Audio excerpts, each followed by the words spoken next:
un chien a alerté la police sur quelque chose de terrible. En suivant le chien, la police est devenue désespérée et a pleuré avec ce qu'elle a vu. C'était une nuit comme tant d'autres à Montclair, une ville où la tranquillité semblait inébranlable. Cependant, quelque chose s'apprêtait à briser ce calme. Hans, un berger allemand à la fourrure grise et aux yeux perçants, entra en courant dans le poste de police, laissant tout le monde intrigué. Il n'était pas courant de voir un chien aussi déterminé envahir un lieu de manière aussi inattendue. Ses pattes laissaient des traces de boue sur le sol et ses aboiements incessants créaient un climat d'urgence. Mais que pouvait-il vouloir? Les policiers, habitués à gérer des situations inhabituelles, ne savaient pas comment réagir immédiatement. Un chien qui semblait perdu, mais en même temps animé par une étrange intention. Hans ne renonçait pas, tournant autour du lieu. Ses oreilles dressées en avant, comme s'il essayait de dire quelque chose que personne ne pouvait comprendre. La plupart pensaient qu'il était simplement désorienté. Pourtant, il y avait quelque chose dans le regard de cet animal qui suggérait plus qu'une simple visite inattendue. Au fur et à mesure que les minutes passaient, la tension au poste de police augmentait.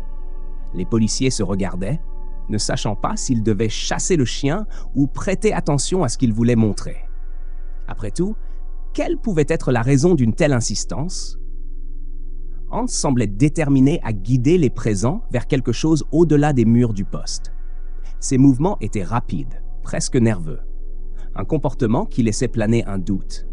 Que savait-il que les autres ne savaient pas encore? Alors qu'Hans circulait, sa présence commençait à perturber même les plus sceptiques. Il était difficile d'ignorer un comportement si atypique pour un animal qui jusqu'à présent ne semblait appartenir à personne. Sa queue, autrefois remuant, était maintenant droite, signe qu'il était plus alerte que jamais. Et puis, quand personne ne s'attendait à une action concrète, il s'arrêta devant l'un des policiers les plus expérimentés, le fixant intensément. Quelque chose devait être fait. Si vous aimez cette histoire, pensez à l'aimer et à vous abonner à notre chaîne pour continuer à suivre nos nouvelles histoires. À ce moment-là, il semblait que le temps s'était arrêté. Hans était toujours là, les yeux fixés, attendant une décision. Il y avait un mystère à élucider, mais personne ne savait encore ce qui allait se passer. C'était comme si la ville silencieuse de Montclair cachait un secret sur le point d'être révélé, et ce chien en était la clé. Mais quelqu'un aurait-il le courage de le suivre? Ce n'était que le début de l'histoire. Moreau, un détective connu pour sa sagacité et son intuition aiguisée, observait le chien avec intérêt. Il n'était pas du genre à ignorer des signes, si infimes soient-ils. Quelque chose dans ce comportement lui disait que Hans n'était pas là par hasard. Alors que ses collègues débattaient encore sur la conduite à tenir, Moreau sentit qu'il devait prendre une décision. Après tout, ce n'était pas la première fois que son intuition le conduisait dans des directions inattendues. Le chien semblait impatient, comme si chaque seconde perdue était cruciale. Moreau, sans hésiter, enfila son manteau et se dirigea vers la porte. Le chien s'avança immédiatement, comme s'il savait qu'il avait maintenant quelqu'un pour le suivre. Il n'y avait pas besoin d'ordre ou de commandement. La connexion entre les deux était instantanée. Pendant que les autres policiers observaient avec méfiance, Moreau savait que cette décision pourrait le mener à quelque chose de grand, quelque chose que personne ici ne soupçonnait. Hans n'avait pas besoin de guide. C'était lui qui menait le chemin. Moreau, encore intrigué, restait silencieux, tandis que le chien avançait dans les rues de Montclair. Le vent froid de la nuit soufflait sur leurs visages, mais la détermination de Hans était inébranlable. Pour le détective, c'était une nuit comme peu d'autres, où les règles traditionnelles de l'enquête semblaient céder la place à un instinct pur. Il y avait un but invisible guidant ce moment. Les pas rapides de Hans résonnaient dans les rues désertes, et Moreau, avec un sentiment croissant d'urgence, commençait à ressentir qu'il était sur la bonne voie. Chaque coin tourné semblait cacher quelque chose de plus profond, quelque chose qu'il ne pouvait encore voir, mais que le chien semblait sentir. Et ainsi, sans un mot, ils avançaient ensemble, connectés par la même mission silencieuse. Le mystère n'était plus seulement ce que le chien avait vu, mais où cette décision le mènerait. Dans l'esprit de Moreau, une question se répétait. Que savait Hans? Le détective, habitué à traiter des énigmes complexes, réalisait que cette fois, il s'engageait sur un terrain inconnu. Mais il avait confiance en sa décision, comme il l'avait toujours fait. Le chien, avec son insistance presque surnaturelle, semblait détenir des réponses qu'il n'avait pas encore découvertes. Et ainsi, avec l'adrénaline à la hausse, le détective se préparait à tout ce qui pourrait survenir, sachant qu'il ne pourrait pas faire marche arrière. Les rues de Montclair, normalement calmes la nuit, prenaient une ambiance sinistre, tandis que Hans guidait Moreau à travers des ruelles étroites et mal éclairées. La ville, qui semblait toujours si familière au détective, révélait maintenant un visage inconnu. Le silence n'est interrompu que par le son des pas des deux compagnons, résonnant contre les murs des vieux bâtiments. Moreau sentait que chaque coin tourné le rapprochait de quelque chose qui était jusqu'alors caché. Au fur et à mesure qu'ils avançaient, Hans montrait une détermination impressionnante. Il s'arrêtait, se retournait pour s'assurer que le détective le suivait, puis poursuivait son chemin avec la même urgence. Pour Moreau, c'était comme si le chien savait exactement où aller, comme s'il avait déjà parcouru ce chemin des dizaines de fois. La ville, autrefois tranquille, semblait maintenant pleine de secrets et de mystères qui attendaient juste le bon moment pour être découverts. Le paysage environnant changeait. Les lumières des maisons disparaissaient à mesure qu'ils entraient dans des zones moins fréquentées, où le temps semblait s'être arrêté. Des murs écaillés, des fenêtres closes et des portes rouillées composaient ce nouveau panorama. Moreau, attentif à chaque détail, réalisait qu'ils entraient dans une partie de la ville qu'ils connaissaient peu. Chaque ruelle sombre semblait raconter une histoire, mais aucune n'était aussi urgente que celle que Hans était sur le point de révéler. À chaque pas, la sensation d'inquiétude grandissait. Le vent froid fouettait la peau et le silence devenait presque assourdissant.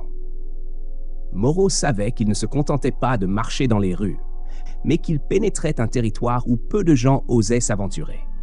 Le poids de la nuit, le bruit occasionnel de portes grinçant au vent et le flair infaillible de Hans créaient une atmosphère chargée de tension. Le détective sentait que quelque chose de bien plus grand que ce qu'il pouvait imaginer se profilait à l'horizon. Enfin, après une longue marche, le chien s'arrêta brusquement. Il se trouvait devant un vieux bâtiment, apparemment abandonné, avec une façade couverte de mousse et des fenêtres ternies par la saleté. Hans, le regard fixe et concentré, commença à aboyer. Moreau savait qu'il avait atteint le point crucial de la nuit. Quelque chose de terrible se cachait derrière ces murs, et le prochain pas ne serait pas facile. Le mystère qui avait commencé avec l'apparition simple d'un chien au poste de police prenait maintenant des proportions inattendues. Le bâtiment devant eux était une figure imposante, même dans sa décadence. Les fenêtres sales reflétaient la lueur pâle de la lune et la façade, marquée par le temps, dégageait une sensation d'abandon et d'oubli. Hans, dont le comportement était auparavant anxieux, aboyait maintenant sans relâche, comme si cet endroit était la clé du mystère qu'il portait depuis le début de la nuit. Moreau ressentit un frisson le parcourir, mais savait qu'il ne pouvait pas hésiter. Quelque chose était sur le point d'être révélé, quelque chose qui changerait complètement le cours de cette enquête. Avec une lampe de poche à la main, Moreau força la porte rouillée qui grinçait comme si elle résistait à l'ouverture. L'odeur de moisissure et de poussière envahit l'air dès que la porte céda, révélant un intérieur sombre et abandonné. Le détective, prudent, fit les premiers pas à l'intérieur du bâtiment, tandis que Hans le suivait de près. Le silence à l'intérieur était presque palpable, interrompu seulement par le bruit de ses propres pas sur le plancher en bois qui craquait à chaque mouvement. La tension montait chaque seconde, comme si le bâtiment gardait un secret sombre, attendant d'être dévoilé. En explorant l'environnement, Moreau remarqua que l'endroit semblait avoir été abandonné à la hâte. Des meubles recouverts de draps poussiéreux, des caisses jetées de manière désordonnée et la sensation que quelqu'un avait été là il n'y a pas si longtemps. Hans, toujours en avant, reniflait chaque recoin, comme s'il cherchait quelque chose de précis. Le détective savait que le chien le guidait avec un but clair, et cela ne faisait qu'accroître sa curiosité. Que pouvait-il bien cacher dans ce bâtiment, si soigneusement camouflé par le passage du temps? Tout à coup, Hans commença à aboyer avec plus d'intensité, ses yeux rivés sur une porte au fond d'un couloir sombre. Moreau, attentif, s'approcha avec précaution. La porte était verrouillée, mais semblait fragile, comme si des décennies d'abandon avaient affaibli sa structure. En tentant de l'ouvrir, le détective réalisa que ce ne serait pas si simple. D'un coup rapide, il força la serrure et la porte s'ouvrit avec un fracas, révélant une petite pièce sombre. L'atmosphère devint encore plus lourde, et le détective savait qu'il était sur le point de découvrir quelque chose de perturbant. En éclairant l'intérieur de la pièce, Moreau vit ce qu'il n'aurait jamais pu imaginer. L'endroit était rempli de matelas éparpillés sur le sol, de vieux provisions et de jouets d'enfants abandonnés dans des coins sales. L'odeur de l'abandon était suffocante, et la réalité que cet endroit avait été utilisé pour quelque chose de terrible commença à se former dans son esprit. Hans, plus agité que jamais, courait d'un côté à l'autre, comme s'il voulait montrer que la véritable révélation était encore à venir. Le détective sentit le poids de ce qu'il était sur le point de découvrir, mais savait qu'il n'avait pas encore atteint le fond de ce mystère. Ce que Moreau trouva en entrant dans le dépôt était plus sombre qu'il ne l'avait imaginé. L'endroit était rempli de vieux matelas disposés de manière improvisée et de jouets d'enfants abandonnés sur le sol, comme s'ils avaient été laissés à la hâte. La lumière de la lampe de poche du détective éclairait chaque détail de la décadence de cet espace, et la réalité de la tragédie devenait de plus en plus claire. Il y avait des signes que cet endroit servait de refuge pour des enfants, mais dans des conditions si précaires qu'il était difficile de ne pas ressentir une douleur au cœur. Quelque chose de terrible s'était produit ici. Hans, qui était jusqu'alors agité, semblait maintenant concentré sur une partie du dépôt. Le chien, reniflant intensément, s'arrêta devant une pile de vieilles caisses. Moreau, réalisant que cela était important, commença à déplacer les caisses avec précaution. Ce qu'il trouva derrière fit battre son cœur plus vite. Des documents et des dossiers. Beaucoup d'entre eux déchirés ou tachés, mais avec suffisamment d'informations pour soulever une suspicion terrible. Les noms, les photos, tout indiquait que ces enfants n'étaient pas de Montclair. Il y avait quelque chose de plus grand en jeu. L'esprit de Moreau commença à relier les points. Ces dossiers, qui incluaient des passeports falsifiés de différents pays, révélaient l'existence d'un réseau de trafic humain. Le détective, choqué, ressentit le poids de cette découverte.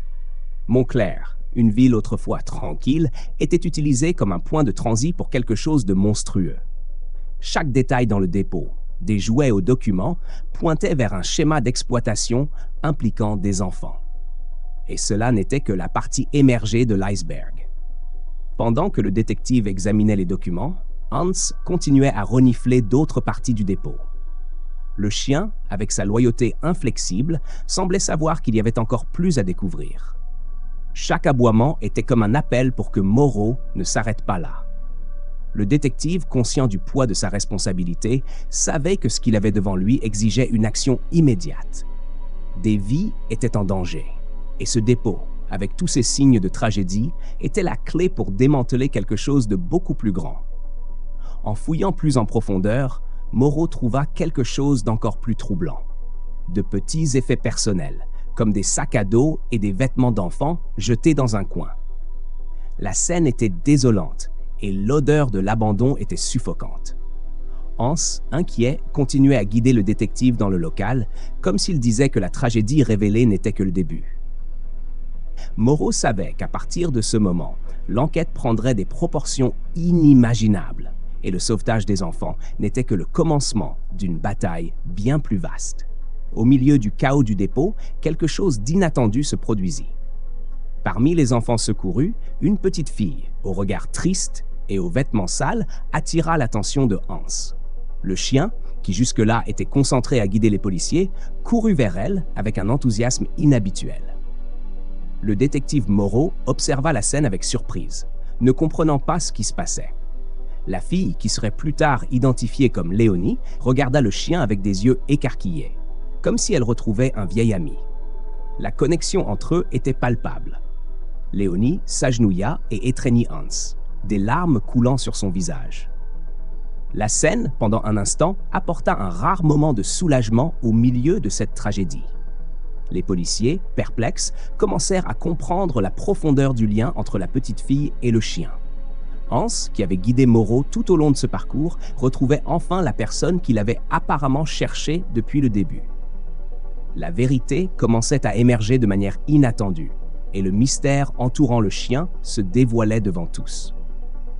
Au fil des heures, Léonie raconta son histoire. Hans avait été son chien avant qu'elle ne soit enlevée. Il avait disparu à la même époque qu'elle, et ses parents pensaient qu'il s'était échappé pour essayer de la retrouver.